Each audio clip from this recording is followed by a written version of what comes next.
देश और दुनिया में जहां कहीं भी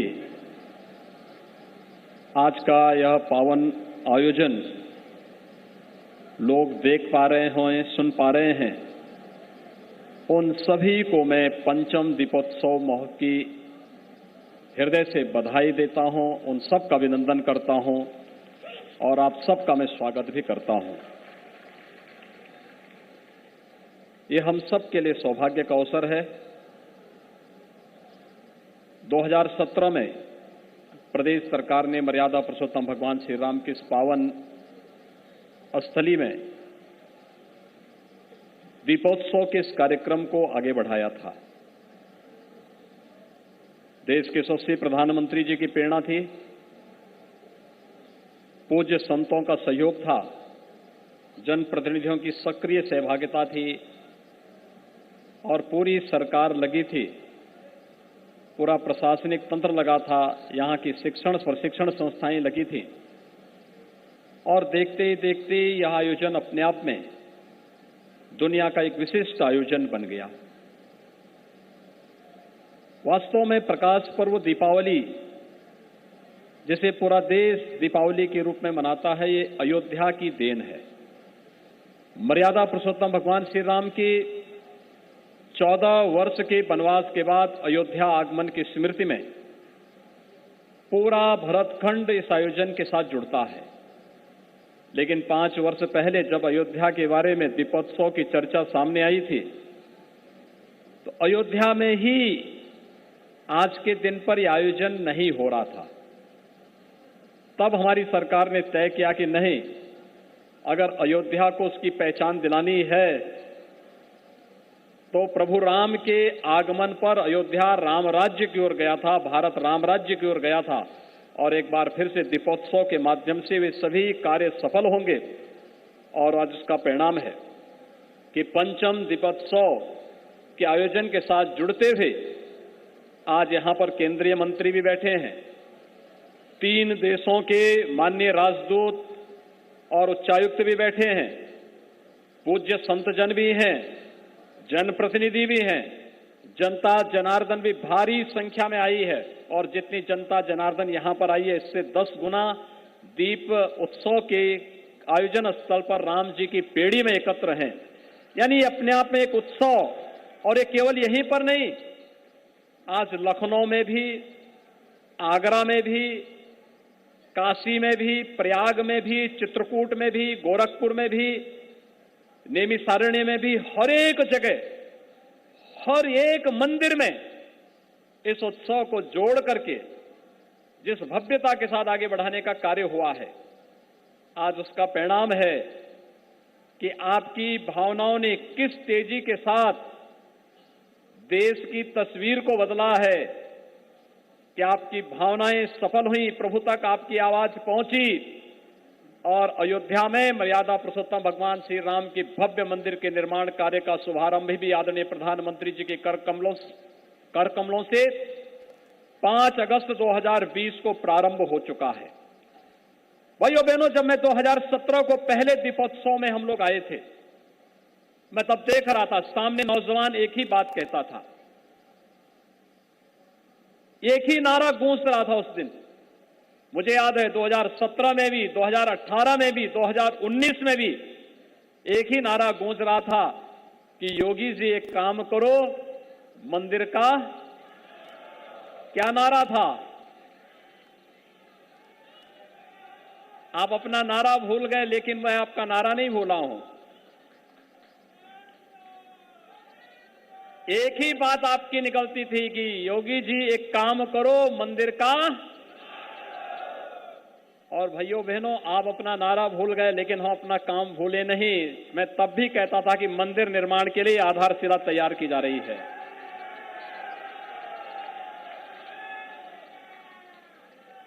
आज मंदिर का निर्माण हो रहा है कि नहीं हो रहा है? पूज्य संतों की ओर से आप खुश हैं? इधर से पीछे सभी लोग इस बात से खुश हैं कि मंदिर का निर्माण हो रहा है भव्यता के साथ, क्योंकि माननीय दिनेश जी भी इस कार्यक्रम के साथ जुड़े हैं जो राम जन्मभूमि आंदोलन में पहले दिन से जुड़े थे, वे आज भी इस कार्यक्रम में हैं। विश्व हिंदू परिषद के क्षेत्रीय संगठन मंत्री भी इस कार्यक्रम के साथ यहां पर जुड़े हुए हैं। सभी पूज्य संत जन यहां पर जुड़े हुए हैं। उनमें से बहुत सारे लोग इस बात के साक्षी होंगे, आज से ठीक 31 वर्ष पहले आज के दिन अयोध्या में क्या हो रहा था।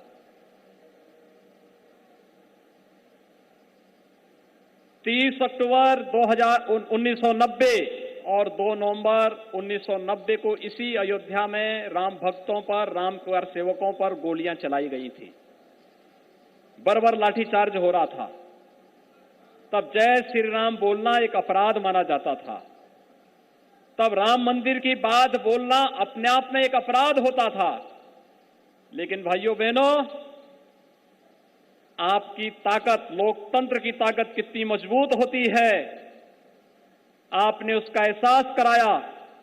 और उस ताकत का एहसास है जो कल तक राम भक्तों पर आज से 31 वर्ष पहले गोलियां चला रहे थे, आज वो आपकी ताकत के सामने झुके हैं। अब लगता है कि अगर कुछ और वर्ष आप इसी प्रकार से ले चले तो अगली कार सेवा के लिए वे और उनकी पूरी खानदान लाइन पर खड़े होते हुए दिखाई देंगे। आप देखना, अगली कार सेवा जब होगी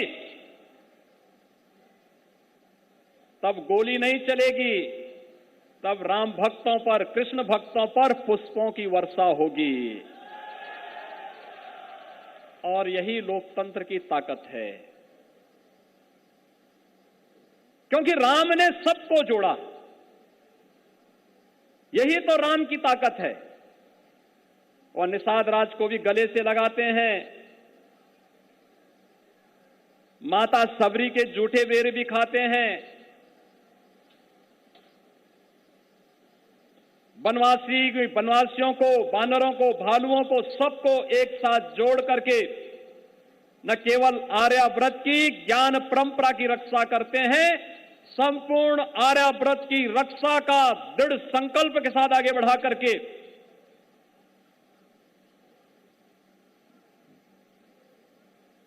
दैहिक, दैविक और भौतिक तीनों प्रकार के तापों से इस संपूर्ण भारत खंड को मुक्त करके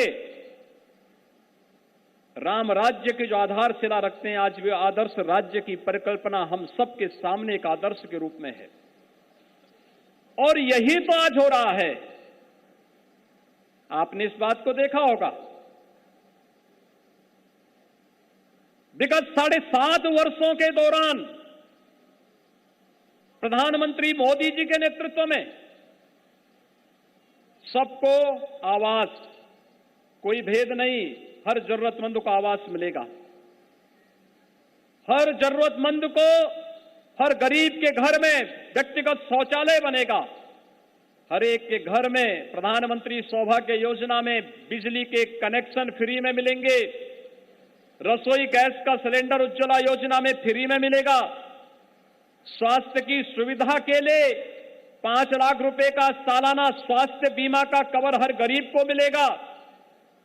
और तो और हम यह पंचम दीपोत्सव ऐसे समय में मना रहे हैं जब भाइयों बहनों पूरा देश और पूरी दुनिया कोरोना महामारी से पूरी तरह त्रस्त है।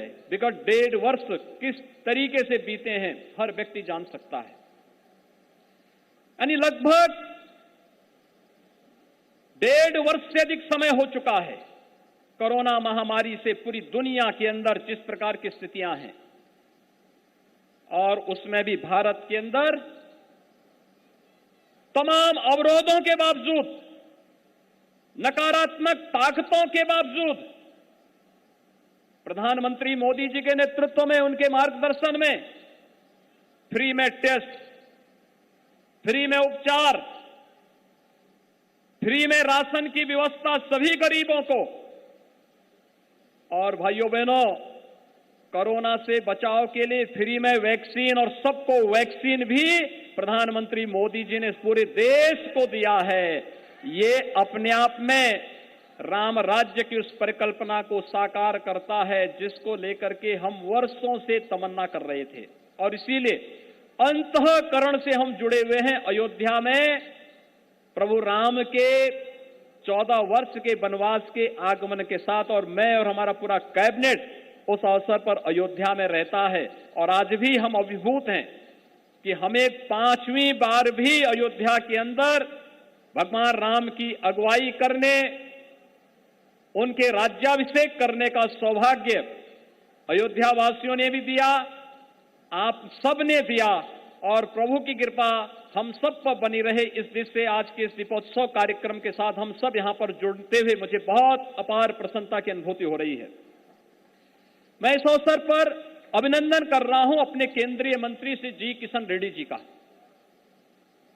3 देशों के राजदूत और उच्चायुक्त यहां पर आए हैं, उनका भी मैं इस अवसर पर अभिनंदन करता हूं कि उन लोगों ने आज के इस कार्यक्रम में पूज्य संतों के सानिध्य में इस भव्यता का एहसास किया है और इस कार्यक्रम के साथ जुड़ करके आपके साथ भारतीय संस्कृति के साथ अपनत्व जोड़ करके, क्योंकि हमारे जो उच्चायुक्त आए हैं भाइयों बहनों, प्रत्यक्ष या अप्रत्यक्ष रूप से भारतीय संस्कृति और परंपरा के प्रति इनके मन में अंतःकरण में एक सम्मान का भाव है।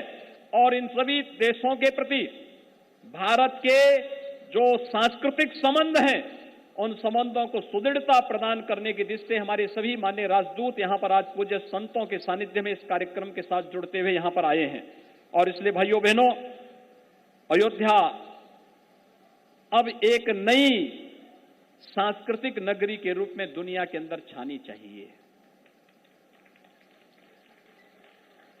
अयोध्या में भगवान राम के भव्य मंदिर के निर्माण के मार्ग में अब कोई बाधा नहीं, दुनिया की कोई ताकत अयोध्या में 2023 तक भगवान राम के भव्य मंदिर के निर्माण को रोक नहीं सकती है। ये तो हर व्यक्ति जानता है, क्योंकि मोदी जी के आने के साथ देश के अंदर एक बात और चली है कि मोदी हैं तो मुमकिन है। हर एक बाधा एक एक करके हटती गई, छंटती गई। आज अयोध्या में भगवान राम के भव्य मंदिर के निर्माण का कार्य चल रहा है। काशी में बाबा विश्वनाथ के मंदिर में व्यापक रूप से आपने परिवर्तन होते हुए देखा होगा। आप मां विंध्यवासिनी धाम में जाएंगे, वहां पर भी एक नए सिरे से मां विंध्यवासिनी का धाम एक नई शोभा के साथ सुंदरीकरण की नई योजना के साथ आगे बढ़ रहा है। आप नेमिस में जाएंगे, नेमिस में भी इसी प्रकार की स्थिति देखने को मिलेगी। उत्तर प्रदेश के अंदर वर्तमान में लगभग 500 ऐसे तीर्थ स्थल और मंदिरों के विकास को लेकर के उत्तर प्रदेश और भारत सरकार कार्य कर रही है, जिसमें से 300 से अधिक कार्य पूरे हो चुके हैं। शेष कार्य अगले 2 महीनों के अंदर पूरा होकर के उत्तर प्रदेश के अंदर परिवर्तन देखने को मिला होगा। पहले भाइयों बहनों, प्रदेश का ये पैसा कब्रिस्तान की बाउंड्री पर खर्च होता था, आज मंदिरों के पुनर्निर्माण और सुंदरीकरण पर खर्च हो रहा है। यही अंतर है सोच पर। जिनको कब्रिस्तान प्यारा था वो पैसा, जनता का पैसा वहां लगाते थे। जिन्हें धर्म और संस्कृति प्यारी है वो धर्म और संस्कृति के उत्थान के लिए, उन्नयन के लिए उस पैसे का उपयोग कर रहे हैं। और इसीलिए आज नई अयोध्या किस रूप में आ रही है? ये हमारी सप्तपुरियों में से पहली पुरी है और इसलिए सप्तपुरी की तर्ज पर अयोध्या का समग्र विकास हो, यही प्रधानमंत्री मोदी जी की सोच है। यहां पे पंचकोसी परिक्रमा, 14 कोसी परिक्रमा, 84 कोसी परिक्रमा, यहां पर रामकोट, यहां पर नागेश्वरनाथ, यहां पे कनक भवन, यहां पे हनुमानगढ़ी, यहां पर देवकाली मंदिर, यहां पर मणिपर्वत, यहां पर राम जी की पेड़ी, यहीं पर, यानी वे सभी स्थलों के विकास के लिए या तो पैसा दिया जा चुका है या लाइन पर है। और शीघ्र आप देखेंगे, बहुत शीघ्र आप देखेंगे, जब अयोध्या में भगवान राम का यह भव्य मंदिर बनेगा तो भव्य मंदिर के साथ अयोध्या देश और दुनिया की सबसे अच्छी आध्यात्मिक और धार्मिक नगरी के रूप में करोड़ों करोड़ श्रद्धालुओं को अयोध्या में आकर्षित करने की स्थिति में होगी। यही तो केंद्रीय पर्यटन और संस्कृति मंत्री कह रहे थे। वे यही कह रहे थे कि अभी यहां पे केवल साल भर में मात्र कुछ लाख श्रद्धालु और पर्यटक आते हैं, लेकिन जब भव्य मंदिर का निर्माण होगा, उस भव्य मंदिर के निर्माण के लिए ही यहां पे इंटरनेशनल एयरपोर्ट के निर्माण की स्वीकृति प्रधानमंत्री मोदी जी ने दी है। कैसा Presenting B News app available on Google Play and App Store. Download it now.